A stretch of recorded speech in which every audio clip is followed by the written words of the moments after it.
નમસ્કાર, આપ જોઈ રહ્યા છો નેશન પ્લસ ન્યૂઝ. હું છું આપની સાથે હિતલ ભગત.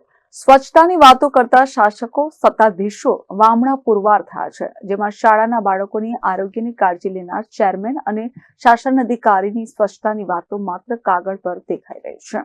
વડોદરામાં સ્વચ્છતાની વાતો કરતા શાસકો સત્તાધીશો વામણા પુરવાર થયા છે. શિક્ષણ સમિતિની શાળાની બહાર જ ગંદકીના ઢગ દેખાઈ રહ્યા છે, જેમાં શાળાના બાળકોની આરોગ્યની કાળજી લેનાર ચેરમેન અને શાસન અધિકારીની સ્વચ્છતાની વાતો માત્ર કાગળ પર દેખાઈ રહી છે. શાળામાં 800 થી વધુ બાળકો અભ્યાસ કરી રહ્યા છે, જેમાં ગંદકીને પગલે શાળાના બાળકોના સ્વાસ્થ્ય પર પણ અસર પડી રહી છે.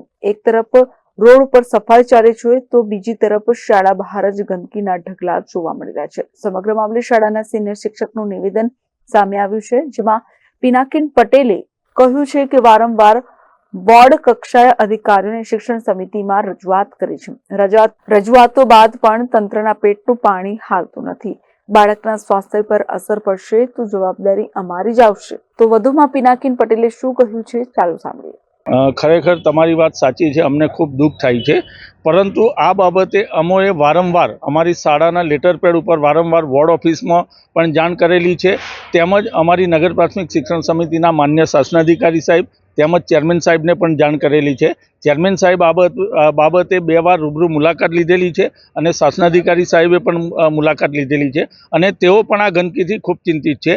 પરંતુ જ્યારે અમે અહીં આગળ રજૂઆત કરી છે ત્યારે અમને એવું કહેવામાં આવે છે કે આ TP13નો રસ્તો છે અને ભવિષ્યની અંદર રોડ બનશે, પરંતુ ક્યારેય આ રોડનું નિરાકરણ આવ્યું નથી. તેમજ આગળ તમે જુઓ કે અત્યારે શાકભાજીની લારીઓ છે, એ શાકભાજીની લારીઓ રાત્રે અહીં આગળ કચરો ફેંકતા હોય છે, તેમજ આજુબાજુના વિસ્તારના જે લોકો છે, એ નગરોના હોય કે સોસાયટીઓના હોય, એ પણ સવારે 5 કલાકે વહેલા ઉઠી અને આ બાજુ શાળાની આગળ જ ગંદકી કરતા હોય છે. હું આપના માધ્યમથી કહેવા માગું છું કે આ શાળાની અંદર સવાર, બપોર અને બાલવાડીના મળીને કુલ 800 થી 900 બાળકો અભ્યાસ કરે છે અને ખરેખર આપની ચિંતા વ્યાજબી છે કે અમારા બાળકોના સ્વાસ્થ્ય સાથે પણ આ ચેડા થઈ રહ્યા છે, જે ગંભીર બાબત છે. બ્યુરો પર નેશન પ્લસ ન્યૂઝ વડોદરા.